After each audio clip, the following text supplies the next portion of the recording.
prosperity gospel. మరి ఆరోగ్యం అదే విధంగా ఐశ్వర్యం వీటి వెనకాల పరిగెడుతున్నారు. They don't want Jesus. వారికి యేసుప్రభు అవసరం లేదు. They want what he gives them. యేసుప్రభు అవసరం లేదు కానీ ఆయన ఇచ్చేటువంటి ఆశీర్వాదాలు కావాలి. That's all. అంతే. They don't want the word of God. వారికి దేవుని వాక్యం అవసరం లేదు. They don't want to be prayer warriors. వారు ప్రార్థనా వీరులుగా ఉండడానికి ఇష్టపడరు.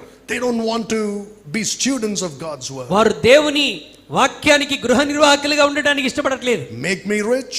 నన్ను ఐశ్వర్యవంతుడిగా చెయ్యి. Heal me of my disease. ప్రభువా నా రోగం నుండి స్వస్థపరచు. And let me be happy with my family. నేను నా కుటుంబంతో ఈ లోకంలో జీవించినంత కాలం హ్యాపీగా ఉండాలి. This is the last church period. ఇది చివరి సంఘ కాలం అండి. Next comes the rapture. ఆ తరువాత వచ్చేదే సంఘం పైకెత్తబడటం. So that means we are living in the end time.